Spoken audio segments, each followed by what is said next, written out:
Instructions for Week 7, Module 5, STCC Letterhead. Select one logo that you'd like and save it on your desktop. Then open a completely new blank Word document. Insert.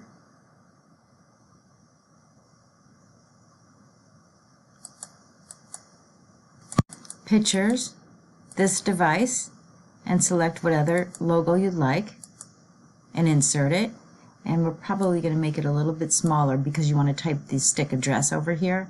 So go ahead and click the layout options and choose with text wrapping square, and then you can close out of here and then just type the stick address.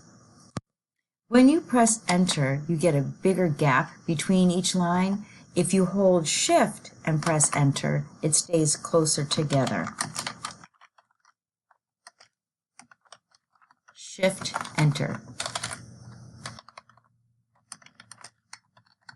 Shift, enter. And the phone number. And then you can enter to get to below the picture.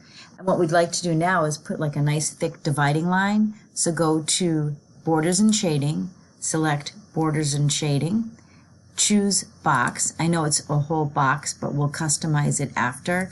But you want to be able to see what you do, because if you did it in custom, it doesn't show the live preview. So you can adjust to whatever style you like. You can choose a different color. I'm going to go and use, maybe if you want to go into more colors, more of a maroon color for stick. This is the new and this is the previous.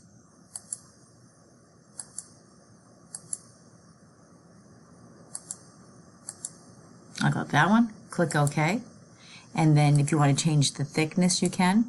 Now I'm going to take off the top, the left, and the right. And you can also do it by just clicking right on it.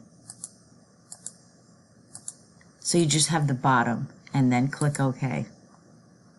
Now, if you want to type below this, you're going to keep pushing that line down. So what you'll do is press Control End and then press enter, and it pushes it down. But if you choose this little symbol right here, clear all formatting, it pushes it below it, and then you'd be able to type a letter. So I'm also going to change the color of the font here to that burgundy color, and it comes up under most recent colors, so I'm going to select that and also put it in bold. Can I make it a little bit bigger? There, good. So what you'll do now, this is your letterhead that you've created and you're going to use it all the time. So Control A, choose Insert, come over to what's called Quick Parts up at the top. Go ahead and click that and choose Save Selection to Quick Part Gallery. And you can see I already did it. So I'm going to call this one Springfield Letterhead, just to give it a different name. And you can call it STCC Letterhead, whatever you'd like, and click OK. And you're just going to save this and submit it. This is part 1, and we're going to be using this again for the next assignment. So save and submit this. Thank you.